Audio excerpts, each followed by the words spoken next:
Welcome to My Colombia Stories. This one's going to stay with you. Tonight's story comes from Clayton, 36 years old, delivery driver from Tulsa, Oklahoma. He went to Medellín for 2 weeks, saved up for a year, first time out of the country. He tried meeting someone on Tinder, got ghosted 3 times, was about to give up. Then she messaged him. Seemed different, seemed real. 3 days later, he was being held in an apartment watching them drain his bank account. While he couldn't move, couldn't speak, couldn't do anything but watch. One more try. That's all it was supposed to be. If you think desperation doesn't make you vulnerable, hit subscribe and like this video. Clayton's story will prove otherwise. Here's Clayton. I drive for FedEx, have for 12 years. Good benefits, decent pay, just a steady regular job. I'd never been outside the US, never had the money, never had the time. But I turned 36 in April and thought, screw it. I'm going somewhere. Somewhere warm, somewhere cheap, somewhere different. My buddy at work had been to Medellín, said it was incredible, said 2 weeks there cost less than 1 week in Miami. I looked into it, he wasn't lying. I booked a flight for June, got an Airbnb in Laurel's, residential neighbourhood. Not the party zone, just regular people living regular lives. I liked that, felt more real. I landed on a Monday, spent the first 3 days just walking around. Coffee shops, parks, little restaurants. My Spanish was terrible, but people were patient. Helped me out. I felt good, relaxed, like I'd made the right choice coming here. Thursday I downloaded Tinder. Figured why not? I'm single, she's out there somewhere. Maybe in Medellín. I matched with a girl named Daniela. Pretty, 28. Worked at a bank. We talked for 2 days. She seemed cool. Asked about Tulsa, about my job, normal stuff. Then she stopped responding. Just gone. Okay, whatever. Happens. Matched with another girl. Sandra, she was a nurse. We talked for 3 days. Made plans to meet for coffee on Sunday. I showed up. Waited an hour. She never came. Texted her. No response. Unmatched. All right. Maybe Tinder in Colombia isn't for me. One more match. Alejandra. Marketing manager. Talked for a day. She asked if I had WhatsApp. I said yeah. She said add me. I added her. She read my message. Never replied. Blocked me. 3 strikes. I was done. About to delete the app. Then I got a message. Her name was Valentina. 31. Photos showed her at a cafe. Jeans and a sweater. Smiling but not trying too hard. Her bio said she liked hiking and cooking. Spoke English and Spanish. Worked in education. Her message said, hey, that's it. I almost didn't respond. Figured she'd ghost me too. But I thought, what the hell? One more try. I said, hey back. Asked how her week was going. She responded right away. Said good. Busy with work, asked what I did. I told her, delivery driver, FedEx. She said, that's cool. Honest work. I like that she said honest work. Not everyone sees it that way. We talked for 2 hours. About Colombia, about Oklahoma, about travel, about food. She said she loved cooking. Made arepas from scratch. Sancocho. Bandeja paisa. Traditional stuff. I said I'd never had any of it. She said that's a crime. You're in Medellín and you haven't had real Colombian food. I said I've been eating at restaurants. She said restaurant food is fine, but homemade is better. I should come over. She'd cook for me. Show me what real Colombian food tastes like. I hesitated. Going to someone's apartment on a first meeting felt fast. She said, I understand if you're nervous. We can meet at a cafe first. Get coffee. Then if you feel comfortable, we can go to my place. It's close. Walking distance. That felt better. Public first. Then decide. We made plans for Saturday. 6 p.m. cafe near Parque de Laurel. Saturday came. I got there early. Ordered a tinto. Sat outside. She showed up right on time. Looked like her photos, maybe better. Wore jeans and a white blouse, hair down. Smiled when she saw me. We hugged, sat down, talked for an hour. She was easy to talk to. Funny. Asked good questions. Listened when I talked. Didn't check her phone once. She asked if I wanted to see her place. Said it was 3 blocks away. She had everything ready to cook. I said, sure. Let's do it. We walked. She pointed out buildings. Told me stories about the neighbourhood. Her apartment was on the 4th floor of a yellow building. Nice building. Security guard at the front. He nodded at her. He opened the door. We took the elevator up. Her apartment was small. 1 bedroom, kitchen, living room, clean, Smelled like coffee and something sweet. Cinnamon, maybe. She said, "Make yourself comfortable. I'm going to start cooking. Want a beer?" I said, "Yeah, thanks." She handed me an arguila. I sat on the couch. She put on music. Salsa. Not too loud. Just background noise. She cooked for maybe 40 minutes. I watched. She moved around the kitchen like she'd done it 1,000 times. Chopping. Stirring. Tasting. Adjusting. Talking to me the whole time. About her family, her job, her students. She taught English to kids, said it was rewarding but exhausting. I said, "I bet. Kids are wild." She laughed. Said, "You have no idea." She brought over 2 plates. Bandeja paisa. Beans, rice, fried egg, chicharron, avocado, arepa. Looked incredible. We ate on the couch. It was good. Really good, I told her. She said, "I'm glad you like it." She'd made extra. I could take some home if I wanted. After dinner, she cleared the plates, came back with 2 drinks, pink liquid in glasses. Looked fruity. "What's this?" I asked. "Lulada. It's a traditional drink. Lulo fruit, sugar, lime. You'll like it." I took a sip. Sweet, tangy, little pulpy. Different but good. We kept talking. She sat closer. Asked about my family. I told her about my brother. Younger, lives in Phoenix, works in construction. We're close. "Talk every week," she said. "That's nice. Family is important." I agreed. I finished my drink. Started feeling tired. Not drunk tired. Just heavy. Like I'd been awake for 2 days. "You okay?" "Yeah, just tired. Long day. I should probably head out soon." She said, "Stay for a bit. Relax, you don't have to rush." I nodded. Leaned back on the couch. My eyes felt heavy. I blinked. Once. Twice. Then I couldn't keep them open. I don't know how long I was out. Could have been 10 minutes. Could have been an hour. When I came to, I was still on the couch, but I couldn't move. Not my arms, not my legs, not my head, nothing. I could see, I could hear, but I couldn't move. Valentina was standing across the room, on her phone, talking to someone in Spanish. Fast Spanish. I couldn't follow it. I tried to speak. My mouth wouldn't open. Tried to move my hand. Nothing. Like my body was locked. Frozen. Panic hit. Real panic. The kind that makes your heart race and your chest tighten. But I couldn't even show it. Couldn't scream. Couldn't run. Just stuck there. Watching. She hung up. Walked over to me. Leaned down. Looked at my face. Studied it. Then she picked up my phone from the coffee table. I'd left it there during dinner. She held it up to my face. Face ID unlocked it. Of course it did. My eyes were open. I was looking right at it. She sat down next to me, started scrolling, opened my banking app. I watched her do it, watched her tap through screens, watched her transfer money. I tried to move, tried so hard. My finger twitched, just barely, but it moved. She didn't notice.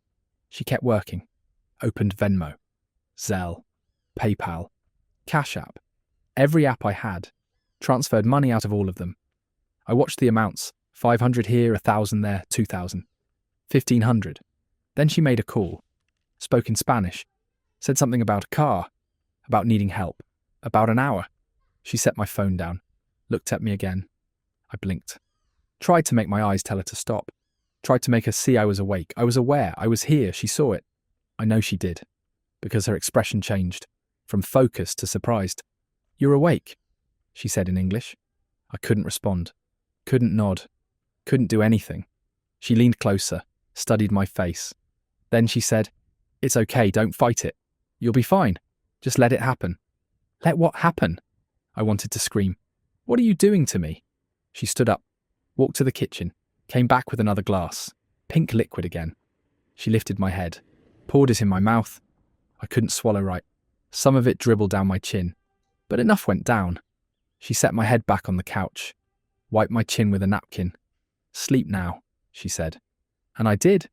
Not because I wanted to, because I couldn't fight it. Everything went black. I woke up again. Don't know when. Could have been hours, could have been a day. Same couch, same apartment. But now there was a guy there, sitting in the chair across from me. 30s, jeans, plain shirt, scrolling his phone. Valentina was in the kitchen, cooking something. Smelled like rice. I tried to move again.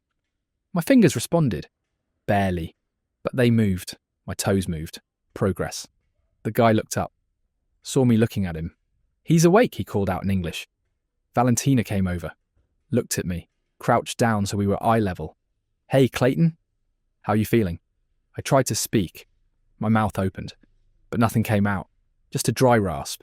She held up a water bottle, straw in it, put it to my lips. "Drink." I did. The water helped. My throat felt like sandpaper. I managed one word. "Why?" She smiled. Not a mean smile, just matter of fact. "Because you have money. And I need money. It's that simple." The guy stood up, walked over, looked down at me. "He speaks Spanish?" he asked her. "A little. Not much." "Good. Keep it in English then. Don't want him picking up anything." She nodded. "He's been cooperative so far." "Very. His bank apps were easy. Face ID, fingerprint, all unlocked. We got most of it." "Most?" "He has more, I can see it. Retirement account, investment account. But those need more verification. Calls, codes. We'll need him more awake for that." The guy nodded, looked at me. "You're going to help us, amigo. You're going to stay here. You're going to give us what we need. And then you're going to leave. Understand?" I tried to nod. My head moved slightly. "Good. Don't make this harder than it needs to be." He walked back to the chair, sat down, went back to his phone. "Valentina brought me food. Rice, beans, same food from before." She lifted a spoon to my mouth. "Eat. You need to keep your strength up." I ate, didn't have a choice. I was starving. Hadn't eaten since dinner, whenever that was. After I ate, she asked if I needed the bathroom. I did. Badly. She helped me stand. My legs were weak, shaky. She walked me to the bathroom. Stood outside while I went. Left the door open. I couldn't close it anyway. Didn't have the strength. When I finished, she walked me back to the couch. Sat me down. "Good. You're getting stronger." "That's good. We need you stronger." "Why?" I managed to ask. "Because tomorrow we're going to the bank. You're going to make some withdrawals. And you're going to smile and act normal. Because if you don't, things get bad for you. And for your family." "My family? What about my family? We know about your brother. Phoenix Construction. We've been through your phone. We know everything." My stomach dropped. "You call him," I said. My voice was getting stronger, words coming easier. "You call him and I'll..." "You'll what?" She cut me off. "You're in my apartment, in my country, with my people. You don't have leverage here." "We do." She pulled out my phone again, opened my contacts, showed me my brother's name. Tyler, his photo, smiling at a job site. "We haven't called him, yet, but we will if we need to. Right now you're being good, so we don't need to." Keep being good? I wanted to hit her, wanted to grab the phone, wanted to run, but my body still wasn't responding right, and the guy in the chair was watching, waiting. I sat there, helpless, trapped. She gave me another drink, pink again. I tried to refuse, turned my head. The guy stood up, walked over, grabbed my jaw, forced my head forward. "Drink it," he said. Not a request. Valentina poured it in. I swallowed. Had to. Was choking otherwise. Within minutes I was out again. The next time I woke up it was daytime. Light coming through the window. Valentina and the guy were both there, and a woman I hadn't seen before. Older, maybe 50. Looked like she could be Valentina's mum. The older woman looked at me, said something in Spanish. Valentina responded. They talked back and forth. The guy chimed in. I caught a few words. "Bank. Today. Careful." Valentina came over. "We're going out. You and me. To your bank.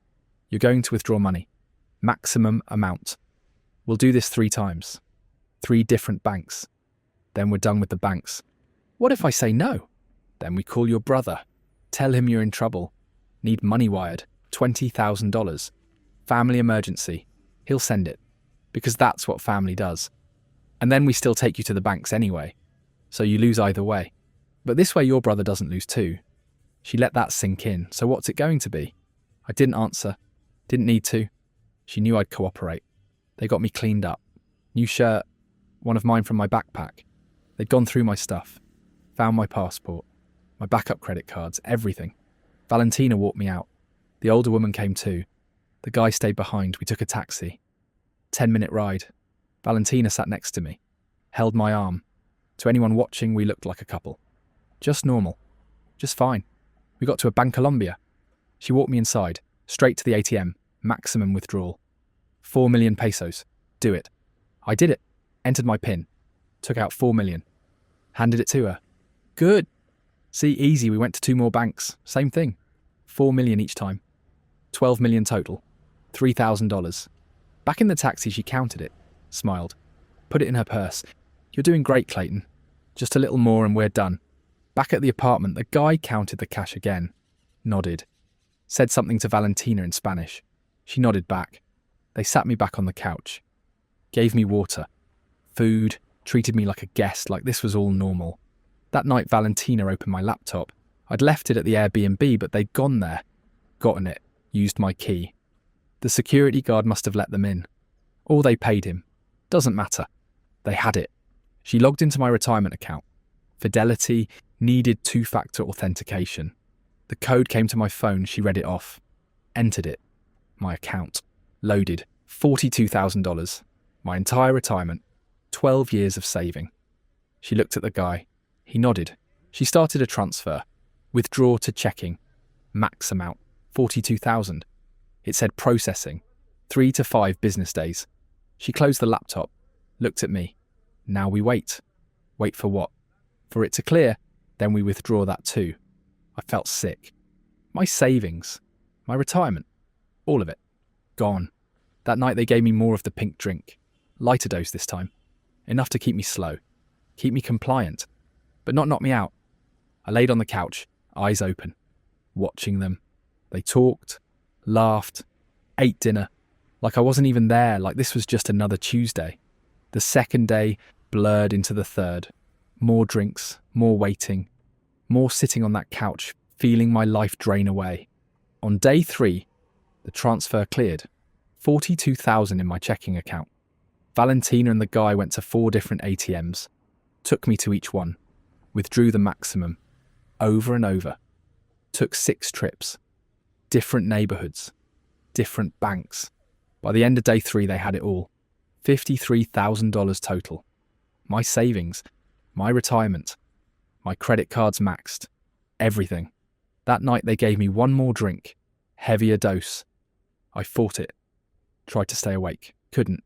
When I woke up, I was in a hospital. Lying on a bed in the emergency room. Fully dressed, shoes on.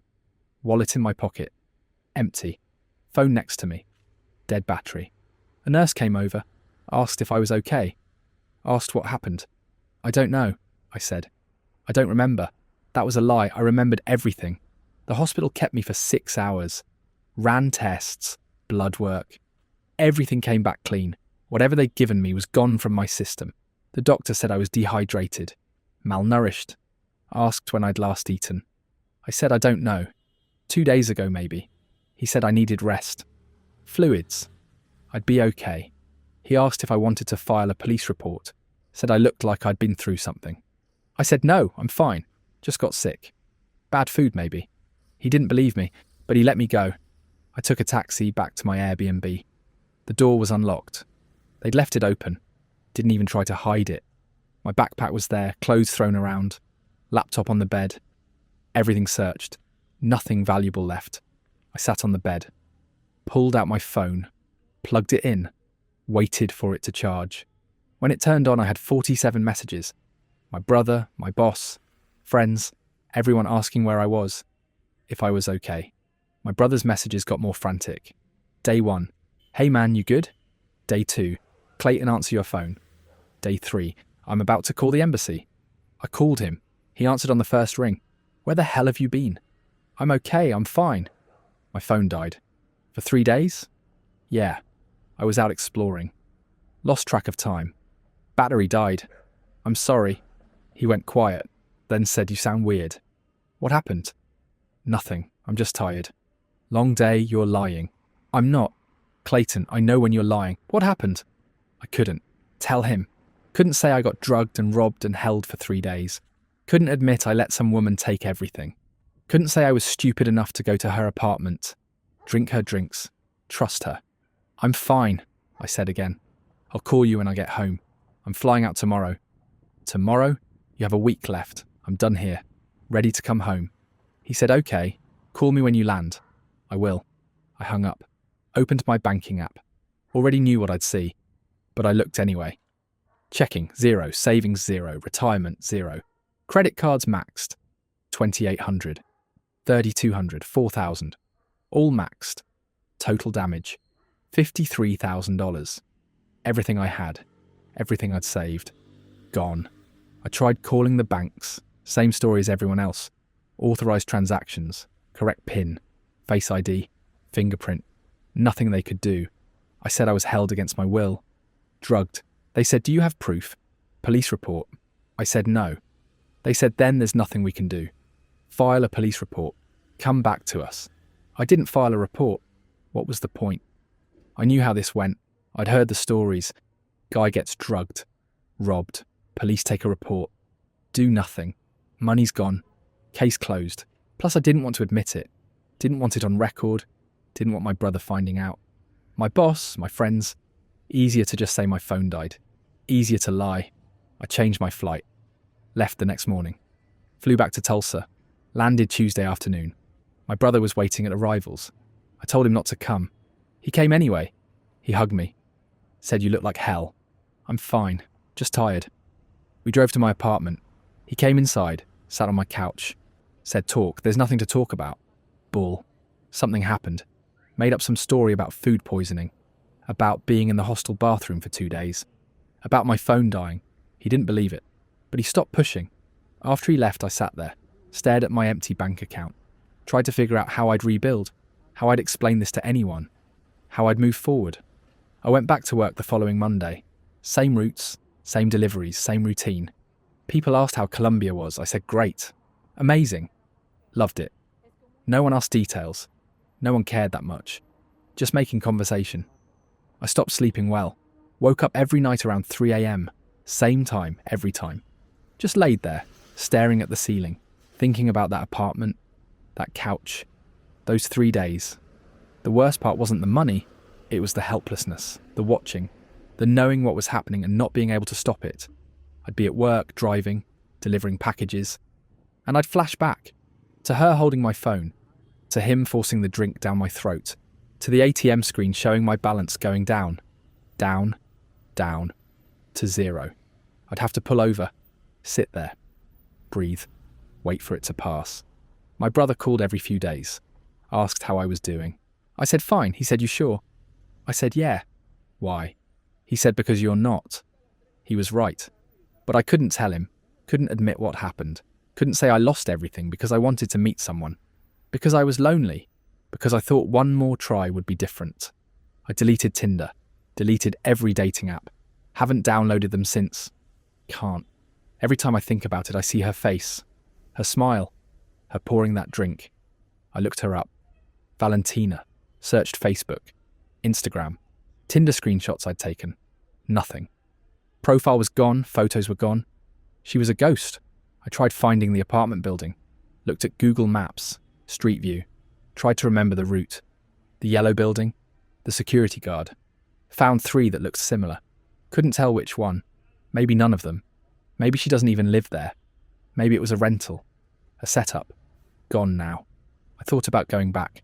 Flying to Medellin, finding her, getting my money back, getting justice. Then I'd remember I don't have money to fly back. I spent it all, and she has it now.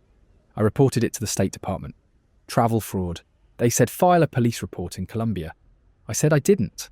They said then there's nothing they can do. Dead ends everywhere. I joined an online forum, Scopolamine victims, found hundreds of stories, thousands. All the same. Meet someone, get drugged.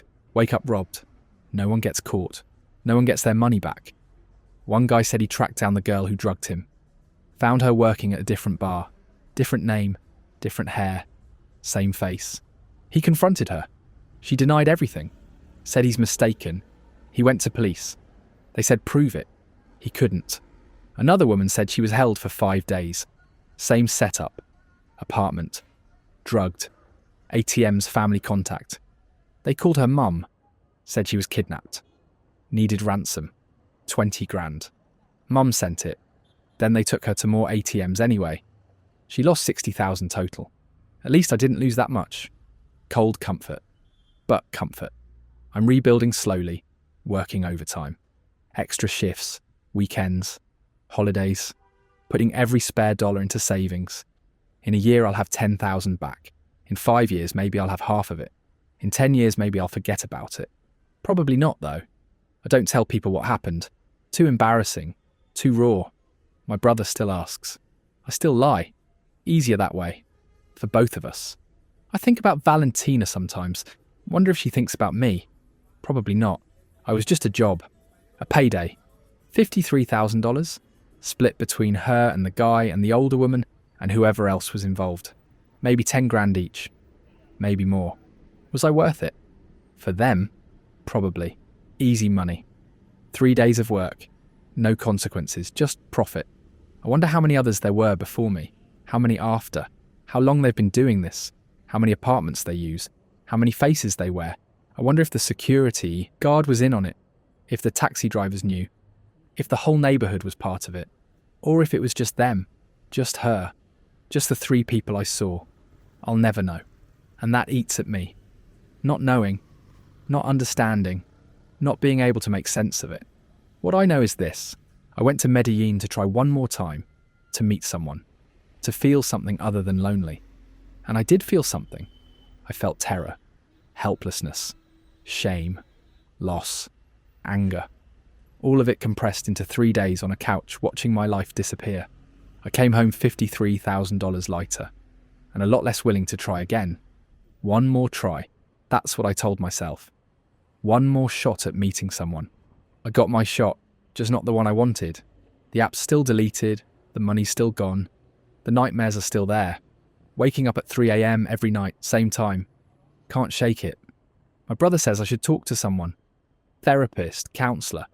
Someone. I said maybe. I won't. Too expensive, too embarrassing. Too everything. I'll figure it out. I always do. Just takes time. That's the story. That's what happened. 3 days in Medellin that cost me 12 years of saving.